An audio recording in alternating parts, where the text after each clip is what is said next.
Today we are comparing three of history's most infamous dictators, Adolf Hitler, Joseph Stalin, and Mao Zedong. The goal of this is to determine which of these three dictators was truly the most evil. We will compare them using three categories. First, how many people died because of them? Second, how deliberate were these deaths? And third, how evil is the ideology behind their actions? For all three of these guys, the exact death count caused by them is debated, so we're just going to use the most common historical estimates. But regardless of the exact death counts and the exact numbers, each of these men was responsible for countless and unimaginable suffering on a scale that is almost impossible to comprehend. So, who out of these three guys is truly the worst? But before we get into that, I'm going to be giving away $50 in this video and every video going forward to a random commenter who is subscribed and liked the video. So like, subscribe, and leave a comment down below to enter for your chance to win the $50 giveaway. Now back to the video. We'll start with young Dolph.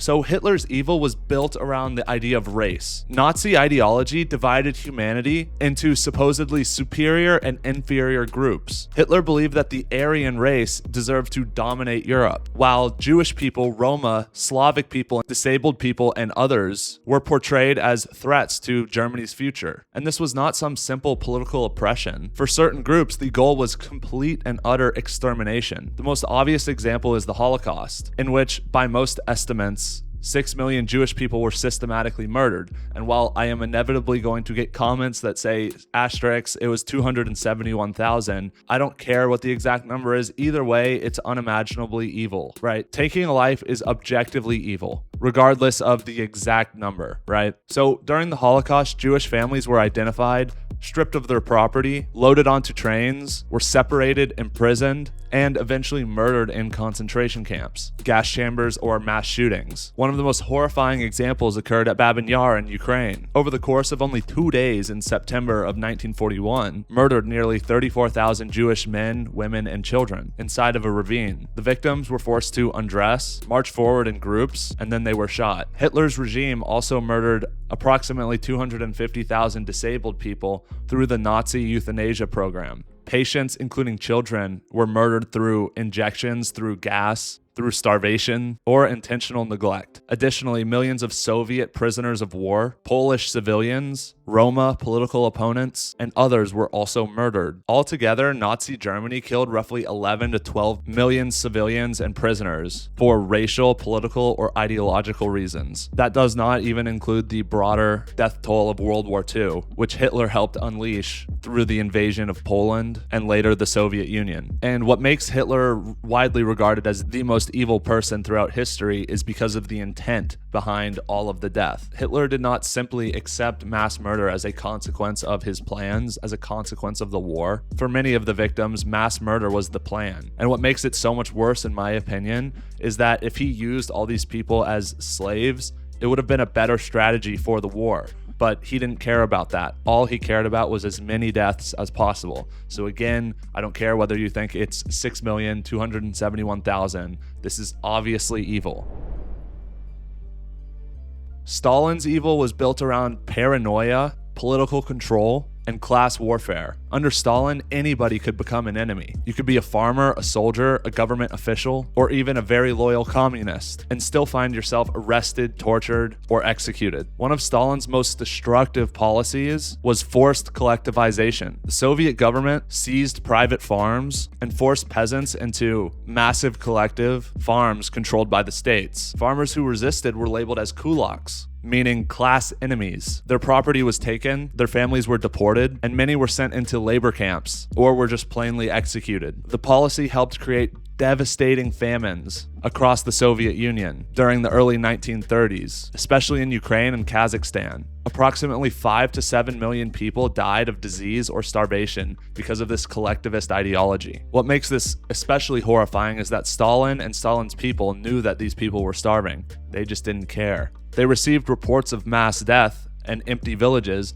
but again, it didn't matter because they still took their grain because admitting failure would reflect bad on Stalin. So, to maintain this image, millions of people were sacrificed instead. Stalin also launched the Great Terror in the 1930s. Roughly 1.5 million people were arrested, and about half of those people were executed in just 2 years. Government officials were also given quotas for how many people they were expected to shoot and execute. This obviously created incentives that the secret police were not always rounding up people who were genuine criminals. They were trying to hit their quota for killing as many people as possible. Prisoners were beaten, deprived of sleep, threatened, and tortured until they confessed ridiculous conspiracies that they probably did not even commit. Those who were not executed were sent to the Gulag, a network of forced labor camps where prisoners worked in extreme conditions with little to no food or medical aid. Estimates of Stalin's death toll vary widely, but many people consider it to be somewhere between 10 and 20 million, and many historians would argue that it's